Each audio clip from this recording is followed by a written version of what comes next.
¿Qué tal? Buenas tardes a todos. Mi profesor de homilética, Andrés, homilética es predicación. Mi profesor de homilética, Andrés Reed, decía que era muy importante para predicar las primeras frases cuando sales a predicar, la introducción, la presentación, lo primero que te diriges a tu congregación, a la gente que te escucha. Y intento que sea así, porque es una forma de atraer a la gente la atención hacia ti, hacia lo que quieres decir. Y estaba pensando desde que me estaba preparando la predicación esta semana y hasta que estaba sentado ahora, cómo empezar esta predicación, si hacerlo como lo tengo aquí escrito, que es muy estándar, muy normal, o hacerlo con algo diferente. Y la verdad no sabía qué hacer. Creo que lo voy a hacer un poco diferente. Ustedes conocen un dicho español que se llama, aquí viene el tío Paco con las rebajas. Es un dicho español que da mucha risa, ¿verdad? Es como, yo pensaba que era actual, que era moderno. Lo busqué en internet y es más antiguo de lo que yo pensaba. Es como del siglo XVII o XVIII. Y es como, no sé muy bien el origen, no sé explicarlo ahora, pero es una forma de que viene el tío Paco con las rebajas en el sentido de a rebajar un poco la excitación de ciertas personas con ciertas cosas, ¿no? Como a que la gente no se flipe demasiado o a mostrarles la realidad, a mostrarles la realidad. La semana pasada tuvimos una predicación estupenda que Gisamar misma dijo que no era una predicación, que es una clase de escuela dominical y que surtió efecto porque la idea era promover el servicio y en esta semana muchas, dos, tres personas se han dirigido a mí directamente porque quieren saber cómo servir, quieren saber cómo participar, quieren saber cómo pertenecer. Y claro, de repente me toca predicar sobre este texto. Yo no lo he elegido el Señor, porque es el texto que tocaba de la serie que estoy haciendo de Segunda de Timoteo. Pero viene muy, muy, muy al caso de lo que habló Yesamar la semana pasada, porque habla sobre el precio del discipulado, el precio de seguir a Cristo, el coste del discipulado. Si la semana pasada saliste motivado hacia servir y participar, en esta semana vengo a compartirte algo que no es para rebajar tu ánimo, todo lo contrario, animarte más a hacerlo. Pero tengo que ser sincero contigo, tengo que explicarte el precio de lo que va a costar ese discipulado, ese seguir a Cristo. Porque sería deshonesto por mi parte no predicarte estos textos que hablan sobre el precio y porque Pablo lo puso ahí, porque Dios lo inspiró por medio del Espíritu Santo. Y vamos a meternos en el texto, en el primer versículo de este capítulo 15, en el versículo 10. Dice, pero tú has seguido mi doctrina, conducta, propósito, fe, longanimidad, amor, paciencia. ¿Se acuerdan de lo que prediqué hace 15 días? De esas 19 características de esos hombres malvados, esos apóstatas, esos enemigos de la iglesia que querían destruir la iglesia, amadores de sí mismos, engañadores. Pablo está aquí ahora haciendo un contraste entre esa gente y la conducta de lo que es un discípulo leal, que es Timoteo, su amado Timoteo, al que le está escribiendo esta carta. En contraste de esos herejes y de los que hablé hace 15 días que pretendían destruir la iglesia. La palabra que se ha traducido aquí como seguido o seguir en nuestra Biblia en español, como seguir, incluye tantas cosas en su significado que desborda cualquier palabra que usemos en español. En griego es parakoluthein, un palabra terrible que no voy a intentar repetir, que quiere decir literalmente seguir todo a lo largo, seguir todo a lo largo. Pero se usaba con una gran cantidad de sentidos y de significados. ¿Qué quiere decir este palabra? Quiere decir seguir a una persona de tres formas. Físicamente. Seguir a una persona físicamente. Vincularte a ella a las duras y a las maduras. También quiere decir seguir a una persona intelectualmente, con tu mente. Significa atender con diligencia a su enseñanza y comprender plenamente el significado de sus palabras, de lo que dice. Y también quiere decir otra cosa, seguir a una persona espiritualmente. No solamente entender lo que dice intelectualmente, sino poner en práctica sus ideas y ser la clase de persona que esa persona a la que estás siguiendo quiere que seas. Eso es lo que está diciendo Pablo con esta palabra tan complicada en griego, seguir, pero tú has seguido. Eso es lo que quiere de nosotros como seguidores de Jesús. Seguirle físicamente, allá donde nos llame, ir, obedecer, aunque no nos guste, aunque no entre en nuestros planes. Seguirle intelectualmente, aprender de sus palabras, asimilarlas, entenderlas, y espiritualmente ponerlas en práctica. Para Colucein es sin duda la palabra definitiva para describir lo que es el ser discípulo y el discipulado, porque incluye la lealtad de un compañero fiel, el entendimiento total de un buen alumno y la completa obediencia de un siervo entregado a su Señor. Y Pablo aquí empieza a hacer una lista de cosas en las que Timoteo ha demostrado ser un discípulo apto. En ella encontramos los deberes, las cualidades y las experiencias personales, en este caso de un apóstol, porque habla también de Pablo, o de un discípulo, o de un líder, o de un pastor, o de un miembro de iglesia que quiere ser fiel seguidor y discípulo del Señor. En primer lugar están los deberes. Aquí encontramos la primera palabra, que es, aquí dice doctrina. En mi versión pone enseñanza.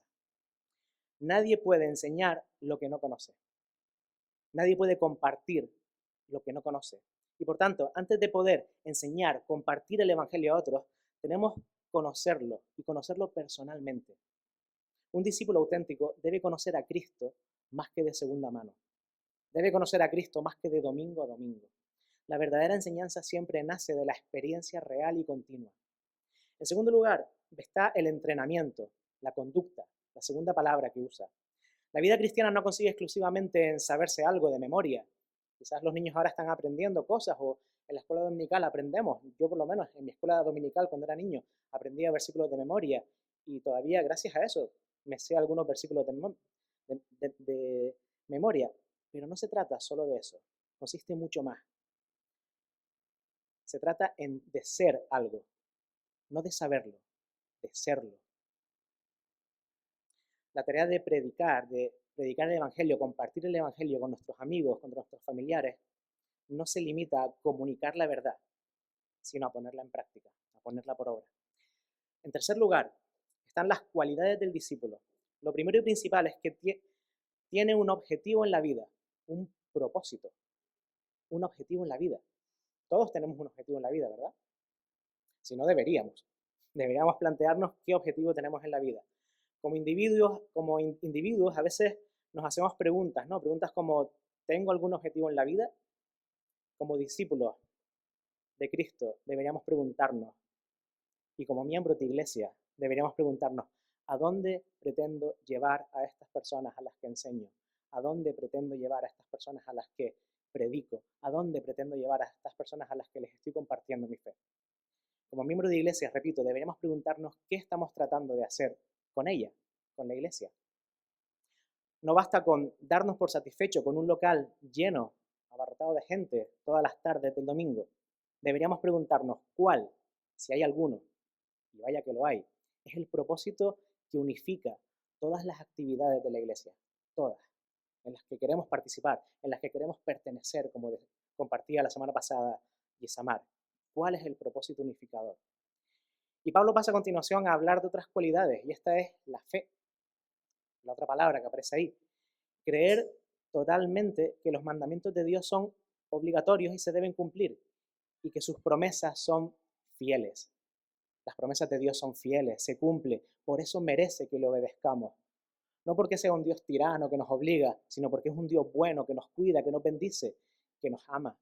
Y ese amor tiene que ser recompensado, devuelto con algo del mismo valor. Lo único que quiere de nosotros es eso. Si lo único que quiere un Dios tan bueno de nosotros es eso, ¿por qué nos cuesta tanto dárselo? Obediencia, fe. Y aquí entra la paciencia. Aquí la llaman longanimidad. Siento mucho, Jessica, que siempre escojo textos con palabras complicados. Yo luego los pongo en palabras más sencillas, o no, en palabras griegas más complicadas. La paciencia. La palabra que usa en griego para la paciencia es macrotimia. Y como la usaban los griegos, quería decir por lo general paciencia por las personas. Aquí nos está llamando Pablo a tener paciencia por las personas.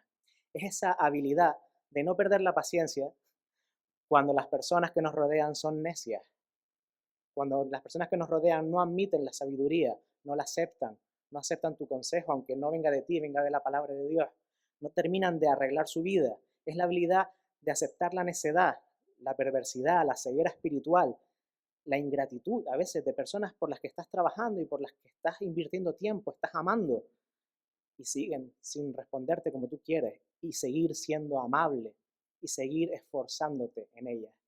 Esto es la paciencia y esto es el amor. La siguiente palabra que usa Pablo. Palabras poderosísimas que nos dice Pablo, solo es el primer versículo.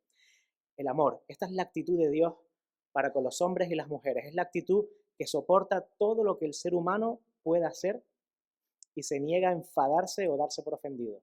Esta es la actitud, el tipo de talante que quiere de nosotros, sus discípulos y sus seguidores, y que nunca busca sino el bien supremo de los que ama. Nunca busca el bien propio, siempre busca el bien supremo de los que ama. Amar a las personas es perdonarlas y cuidar de ellas como Dios lo hace, como Dios perdona y como Dios cuida. Y solo Él, escúchenme, puede capacitarnos para hacerlo. Nosotros mismos no podemos. No va en nuestra naturaleza. Él es el que la cambia. Pablo completa la lista de cosas de las que ha participado con Timoteo, y Timoteo también ha practicado, y debe compartir con él. Introduce esa lista de experiencias presentando la cualidad de la perseverancia. Y la palabra griega es hipomone, que no quiere decir sentarse pasivamente y aceptar y soportar las cosas, sino encararlas, mostrarles la cara, enfrentarlas de forma triunfante. Cuando vienen las dificultades hay que tener perseverancia para afrontar las dificultades, encararlas con la ayuda del Señor y con su fuerza, triunfalmente, de tal manera que hasta del mal pueda salir algo bien. De tal manera que hasta de algo trágico pueda salir algo bueno. Eso es muy difícil de hacer, humanamente hablando. Solo con Dios se puede hacer. Y es lo que nos está pidiendo Pablo. Describe no el espíritu que acepta la vida, sino el espíritu que la conquista. Y seguimos con el siguiente versículo, el 11, y dice, persecuciones, padecimientos, como los que me sobrevinieron en Antioquía, en Iconio, en Listra, ciudades complicadas, persecuciones que he sufrido, y de todas me ha librado el Señor. La cualidad de la perseverancia es necesaria porque la persecución es parte integrante e inevitable de la experiencia cristiana. Aquí es cuando viene el tío Paco con las rebajas, ¿vale? Timoteo conocía bien los sufrimientos que Pablo había soportado durante sus viajes misioneros. Antioquía de Pisidia, Iconio, Listra, eran lugares de un país llamado Galacia, que hoy sería la actual Turquía, donde Pablo había viajado en su primer, segundo y tercer viaje misionero. Y cuando Pablo estaba en Listra, nos cuenta el libro de Hechos que fue apedreado y dejado muerto.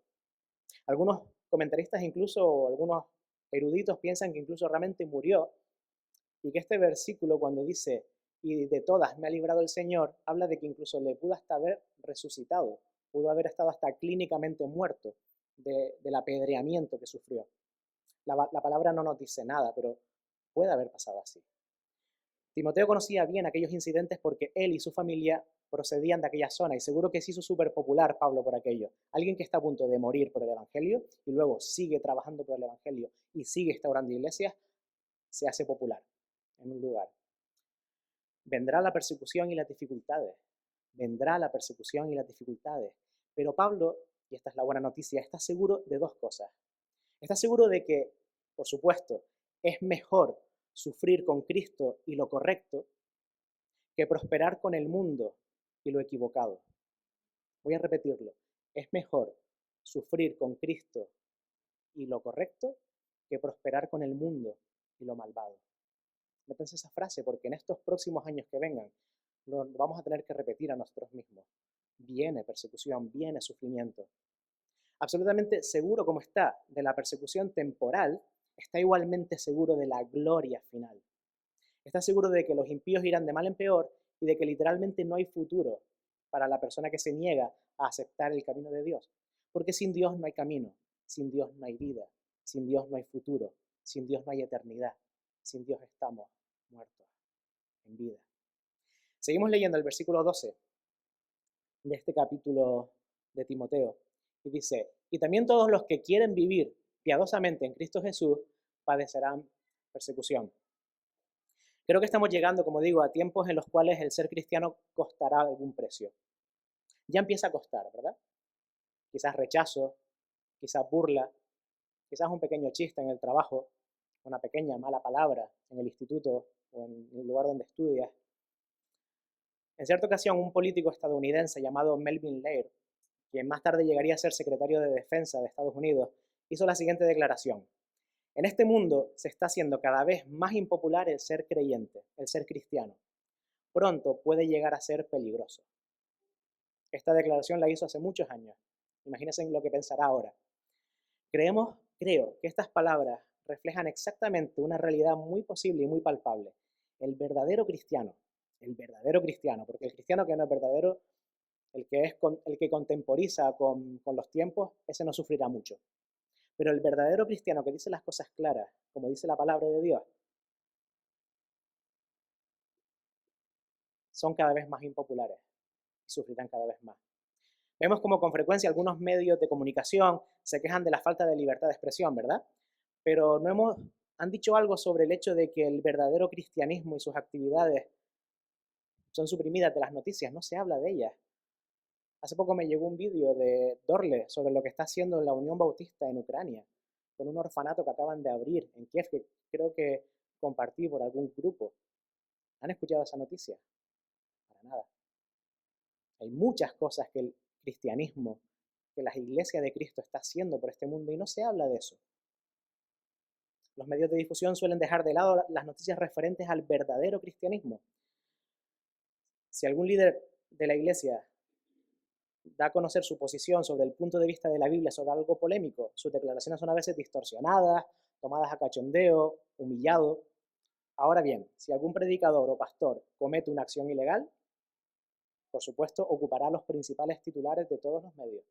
Y está bien, porque debe ser denunciado cuando alguien hace algo mal. Debe caer todo el peso de la justicia sobre alguien que comete un delito. Pero no hay justicia, no hay equidad. ¿Por qué? Porque no estamos viviendo los tiempos en los que el cristianismo sea popular, todo lo contrario. Realmente nos acercamos a tiempos en los cuales habrá que pagar un precio por dar testimonio de la fe auténtica. Seguimos leyendo el versículo 13 y dice: mas los malos hombres y los engañadores, ¿se acuerdan de lo que hablé hace 15 días? Irán de mal en peor, engañando y siendo engañados. Engañando y siendo engañados. Los hombres y las mujeres de los que hablé hace 15 días en el pasaje inmediatamente anterior a este son los mismos de los que habla aquí Pablo. Amadores de sí mismos, engañadores, etcétera, etcétera, etcétera. Ahora esta palabra engañadores se puede traducir como hechicero o impostor. Impostor, estafador. Y continuó diciendo engañando y siendo engañados, es decir, que estarían haciendo extraviar a la gente y a su vez ellos mismos se extraviarían, se perderían. Y ese es un panorama de los últimos días, de los últimos tiempos, antes de que la iglesia sea arrebatada. Eso es lo que vamos a ir viendo a medida que pasen los años, las décadas. No sé cuándo serán los tiempos, solo lo sabe el Señor, pero poco a poco se irá haciendo. Ahora, ¿qué puede hacer un hijo de Dios en días como estos?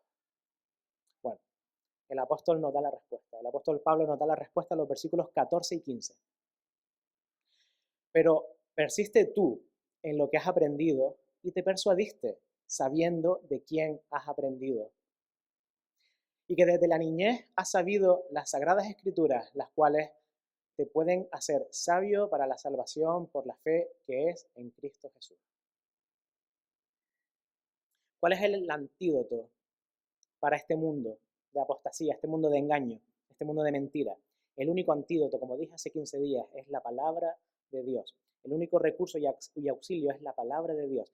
Pablo le dice a Timoteo que continuara profundizando, que continuara esforzándose en aprender y en profundizar en la enseñanza de la palabra, en la enseñanza que había recibido. Él había aprendido las Sagradas Escrituras, la palabra. ¿Saben por qué? Porque había ido a una gran escuela de teología. Para nada. ¿Saben quién le enseñó a Timoteo la palabra de Dios? Su abuela, como dice Joshua, su abuela. Quiero que pienses por un momento quién te llevó a los caminos del Señor. ¿Quién te ha llevado durante tu niñez, tu adolescencia, tu vida a los caminos del Señor? Piensa en esa persona. Puede ser tu madre, puede ser tu padre, puede ser tu abuelo, tu abuela, puede ser un amigo, un buen amigo, una buena amiga, puede ser un pastor que ha sido un mentor para ti porque en tu familia nadie es creyente. Piensa en esa persona y da gracias a Dios por ella o por él, porque te ha, en cierta forma, dado la oportunidad de salvar tu vida. Y Pablo le dice que recuerde las enseñanzas que le dio su abuela y su madre, que eran judías y que se habían ocupado de que Timoteo creciera en el conocimiento de la palabra de Dios. Esas escrituras, esa palabra de Dios, le dijo, te pueden hacer sabio para la salvación, por la fe que es en Cristo Jesús, como acabamos de leer. Ahora, ¿de qué clase de salvación está hablando? Después de todo, Timoteo ya era salvo. En el momento que aceptó a Jesús como Salvador, ya era salvo. Y la salvación no se pierde. Pero ¿de qué salvación está hablando? De que tiene que profundizar. Bien, se puede decir que la salvación tiene tres tiempos. Hay un tiempo pasado, es decir, que yo he sido salvado del pecado. Hay un tiempo presente, que se expresa diciendo estoy siendo salvo del pecado, que es como estoy siendo santificado por la palabra de Dios. Se trata en el tiempo presente de santificarnos, esa palabra tan impopular, perfeccionarnos, mejorar, acercarnos cada vez más a Jesús y a lo que Él quiere que seamos. Es el tiempo presente del que habla Pablo. Y el tercer tiempo es aún futuro. Y se expresa diciendo así, seré salvo del pecado. Desarrollemos un poco esta realidad en los tres tiempos que abarcan. Como digo, el tiempo pasado es que ya hemos sido salvados porque Cristo soportó una muerte y un juicio por nosotros. Cuando creímos en Él, pasamos de muerte a vida. Y ya no estamos bajo condenación. Dijo el apóstol Pablo también en Romanos 8:1. Ahora pues ninguna condenación hay para los que están en Cristo Jesús. Que nadie te haga pensar lo contrario. Si eres salvo para siempre. Ahora pues ninguna condenación hay para los que están en Cristo. Pero habla también de un tiempo presente, como he dicho. Estamos siendo salvados, siendo santificados. Está actuando y obrando. Como la canción que cantamos, siempre estás obrando, siempre estás obrando. El Señor siempre está obrando en nosotros. Dejemos que obre, dejemos que trabaje, dejémosle trabajar y dejémosle que nos moldee, aunque duela, aunque duela. Pero al mirar al futuro, sabemos que llegará un día con respecto al cual se puede decir, como dice el apóstol Juan en 1 de Juan 3:2, que aún no se ha manifestado lo que hemos de ser, pero sabemos que cuando Él se manifieste, seremos semejantes a Él, no iguales a Él. No pretendamos ser perfectos ahora porque no lo vamos a conseguir. Algún día seremos semejantes a Él, pero dejémonos transformar, porque lo veremos tal como Él es. Pablo está diciendo que la palabra de Dios no solo nos da el modo de ser salvos, sino también que nos salva en este presente mundo malo, porque nos capacita para crecer, para luchar, para diferenciar la mentira de la verdad, y nos da liberación de eso, y nos da una promesa futura de salvación, cuando el Señor vuelva. Seguimos leyendo el versículo 16, y dice así: toda la escritura es inspirada por Dios y útil para enseñar, para redarguir, para corregir, para instruir en justicia. Cuando el apóstol Pablo dijo toda la escritura, no hacía ningún acertijo, quería decir precisamente eso, toda la escritura, desde Génesis hasta Apocalipsis. Cuando él escribió esto, toda la escritura que tenemos ahora ni siquiera había sido escrita. El Apocalipsis todavía no había sido escrito por Juan. Pero se refería a toda palabra inspirada por Dios, toda palabra que sale directamente de la boca de Dios. Esa palabra inspirada, que fue expirada por Dios, y nos refiere al aliento mismo de nuestro Dios. Los hombres que escribieron las escrituras no fueron simplemente escritores, plumas, personas que escribieron. El Señor escogió cuidadosamente a cada uno de ellos. Lo maravilloso fue que Dios usó las personalidades de todos ellos. Expresó conceptos en sus propios esquemas y modelos mentales para que nosotros recibiéramos un abanico súper rico de muchos matices de su evangelio y de su palabra. Y también quiere hacer eso con su iglesia. Somos personas muy diferentes aquí. Hay personas con diferentes dones, diferentes personalidades, diferentes contextos, diferentes pasados. Y el Señor nos ama tal y como somos y nos quiere utilizar con todo eso, con toda nuestra mochila, con todo nuestro equipaje. Él nos usará si nos dejamos usar. como se dejaron usar los escritores de la palabra de Dios. Y Él no tiene más que decirnos hoy. Si desde el cielo nos hablara, no añadiría ni una palabra a lo que ya nos transmitió. Continúa expresando el apóstol que las características de esa palabra, diciendo que sería útil para enseñar. Útil para enseñar. Es por tal motivo que la estamos enseñando, por tal motivo que me subo o nos subimos cada domingo aquí para predicarla. Esa palabra además sería útil para redarguir. ¿Qué significa redarguir? Reprender, corregir, para traer convicción de pecado a nuestros corazones. Para eso también es la palabra. Porque si no, no sabríamos cuándo algo está bien o está mal. Necesitamos la palabra de Dios para entender cuándo algo es bueno y cuándo algo es malo. Esa es la manera en que tú y yo podemos probar si la palabra de Dios está actuando en nuestras vidas. Si este libro que tengo aquí detrás, como cualquier otro libro, si lees este libro como cualquier otro libro, entonces el Espíritu de Dios no se moverá en tu vida. Pero si lo lees creyéndolo con convicción, creyendo que es palabra expirada de la misma boca de Dios y entendiendo quién es Dios, eso cambia tu vida. Eso cambia tu vida. Entonces el Espíritu Santo empezará a trabajar dentro de ti.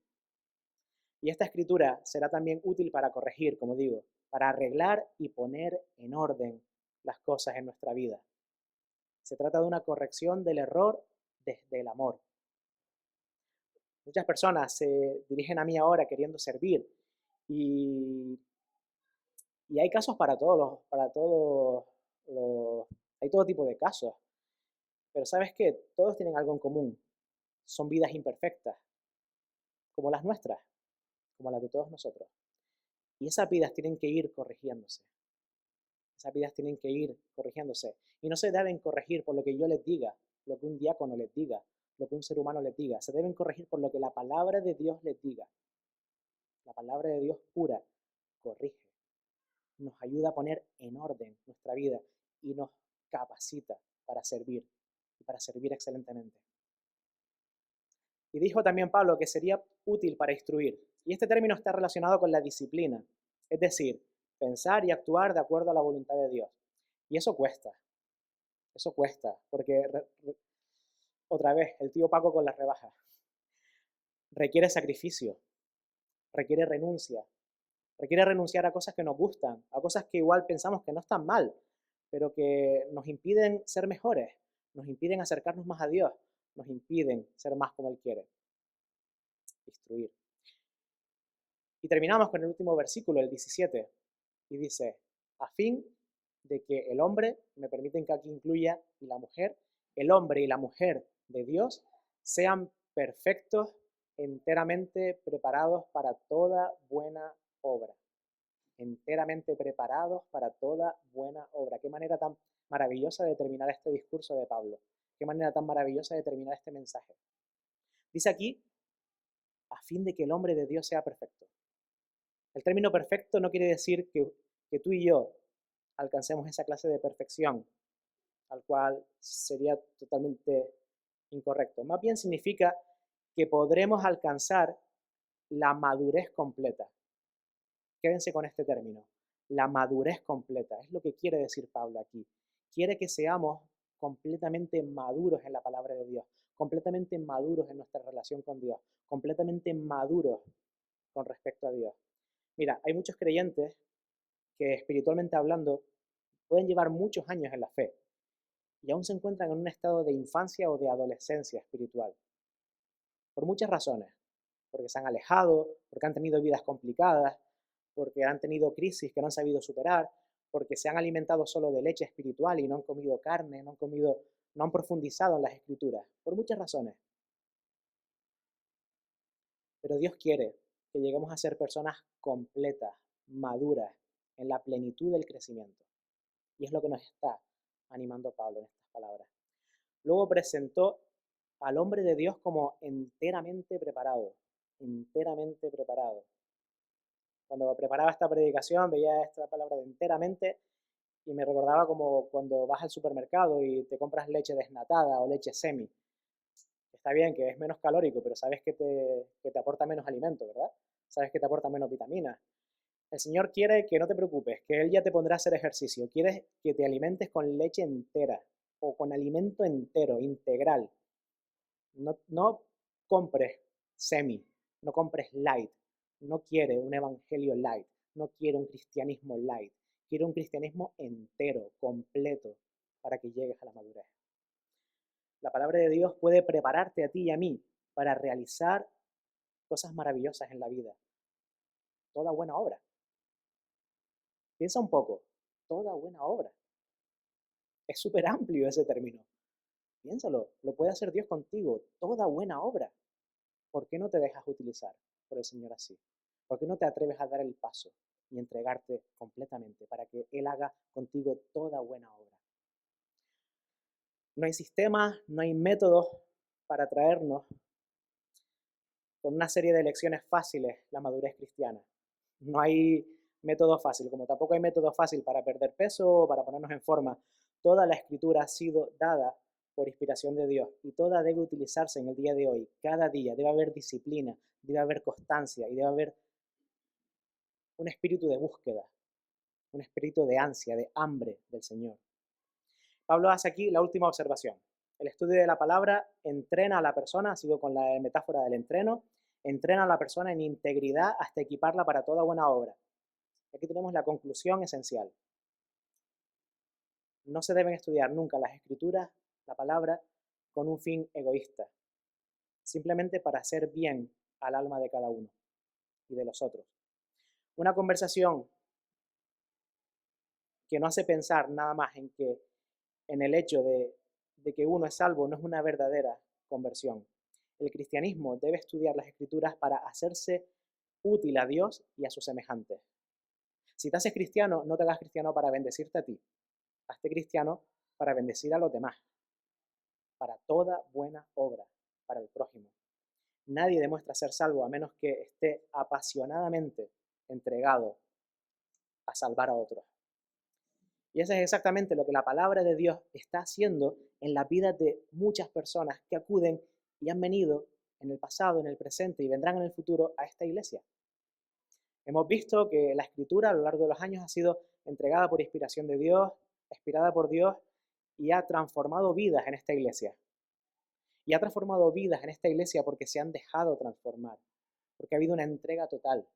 Hablaba allí Samar la semana pasada de pertenecer, de servir, de formar parte. Te reto a algo más todavía.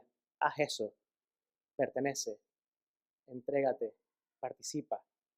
Pero mientras lo haces, instrúyete en la palabra. Profundiza en la palabra. Permite que la palabra de Dios te cambie, te transforme y te convierta en un discípulo preparado para toda buena obra.